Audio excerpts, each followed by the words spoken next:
The Beverly Hillbillies, a Washington adventure. Come and listen to my story about a man named Jed, a poor mountaineer who barely kept his family fed. Then one day, while he was shooting at some food, up through the ground came a bubbling crude oil, that is black gold, Texas tea. Well, the first thing you know, Jed is a millionaire. The kinfolk said, "Jed, move away from there." They said California is the place you ought to be. So they loaded up the truck and they moved to Beverly Hills, that is swimming pools and movie stars. The transition from the hills to the marble halls of Washington, District of Columbia, was not something Jed Clampett had planned, but life had a way of taking turns as sharp as a mountain trail. In a grand office, Mr. Ernest John, known to some as Honest John, stood waiting. Jed entered the room with his usual humble stride. Mr. Ernest John asked if Jed had wanted to see him.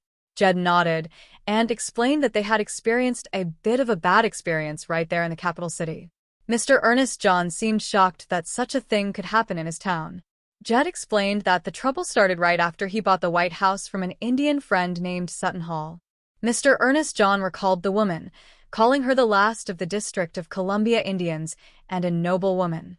Jed did not fault her, but he explained that when they took the deed over to give it to the president, they ran into trouble. Mr. Ernest John was surprised they tried to see the president without telling him, but Jed simply did not want to bother him. They thought they would just drop in and hand him the Waukegan. When Mr. Ernest John questioned the word, Jed reminded him that Waukegan is Indian for deed. Mr. Ernest John laughed it off, saying he had merely forgotten the pale-faced pronunciation for a moment. The trouble occurred at the gate of the White House. Mr. Ernest John expressed his apologies, especially to Ellie Mae, but the woman he addressed corrected him. She was Granny. Mr. Ernest John apologized again, claiming they both looked so young and radiant that it was confusing. Granny did not feel radiant. She recounted how they were taken to a place called a psycho ward instead of seeing the president. Mr. Ernest John assured them that such a place was reserved for very important visitors. Jed recollected that the officials thought they came from a foreign country called Paranoia. Granny added that they were called paranoics or schizophrenics. Mr. Ernest John called it a natural mistake, noting there were many such people in Washington.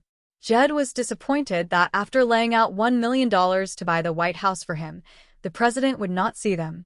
Mr. Ernest John promised to go to the White House immediately to speak to the chief. Granny insisted they be invited for victuals, specifically in the Gold Room. She told Mr. Ernest John to tell the First Lady not to go to any trouble. When Granny heard the term First Lady, she remarked that other presidents' wives might not appreciate such a crack. Meanwhile, in another part of town, a man named Shifty was talking to his partner. He was trying to scrape off Indian paint. Shifty had convinced the Clampetts that they owned the entire District of Columbia, but they had only sold one parcel so far. Shifty was ambitious. He wanted to get another $1 million for the Capitol building, the Washington Monument, and even Independence Hall, even though that was in Philadelphia. His partner wanted to take the $2 million and fly to Guatemala. Shifty refused, believing they could get much more. Back at the hotel, Granny was looking for Ellie Mae to help with housework. Jed pointed out that there were 1,000 rooms in the hotel, and one girl could not do it all. Ellie Mae entered with a surprise. She had a group of kittens. Jed and Granny told her they did not need more critters, but Ellie Mae had already named them after presidents. There was George Washington, Abraham Lincoln, and Theodore Roosevelt. She even had one named Jefferson Davis. Granny decided Jefferson Davis could stay. While this was happening, Mr. Drysdale was busy. He had set up a show to make money from Ellie Mae's animals. He charged 25 cents a ticket. He even claimed a fearless leopard woman would fight a mountain lion. When he heard that Jed Clampett had written checks for $2 million to cash, he was stunned. He was told he needed to go to Washington and bring the Clampetts home. Back in Washington, Mr. Ernest John returned to the Clampetts with a wild story. He claimed the president was deeply moved by their generosity. He told them the Capitol building was in a state of emergency because Sitting Hawk had pitched her teepee on the grounds and Congress had adjourned. Jed, being the patriot he was, decided he would buy the Capitol to save the country. They went to the Capitol building, which Jed thought was even prettier than the White House. They saw Sitting Hawk in her teepee. Mr. Ernest John acted as the translator. He used strange words and told Jed that Sitting Hawk wanted $2 million for the building. Jed agreed to the price. Mr. Ernest John suggested making the check out to the committee acquiring Senate headquarters, or cash for short.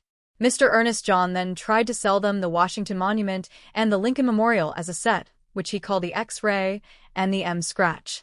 He also mentioned the Pentagon and the airport. Shifty and his partner were delighted with the success.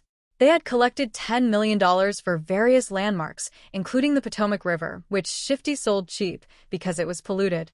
However, the scheme began to unravel when Ellie Mae and Granny arrived at the room with the kittens. They treated Mr. Ernest John and his partner with such genuine kindness and admiration that the two confidence men began to feel the weight of their own guilt. Jed and Granny called Mr. Ernest John a living saint and one of nature's noblemen. They even renamed a kitten Honest John Schaefer.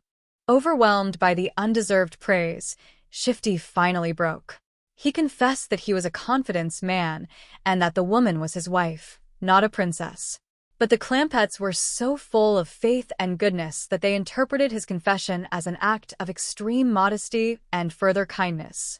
Shifty tried to give the $10 million back, but Jed refused to take it, believing it belonged to them. The two swindlers, unable to handle the pure hearts of the mountaineers, fled the scene. Jed and Granny concluded that they had simply overpraised a modest man. As the sun set on their Washington adventure, it was time to say goodbye to Jed and all his kin. They were thankful for the folks who dropped in and invited everyone back to their locality for a heaping helping of hospitality. It was a world of swimming pools and movie stars, but for the Clampetts, it was always about family, kindness, and being a good neighbor. They stayed true to themselves, even in the middle of the big city, proving that a heart of gold is worth more than all the oil in Texas.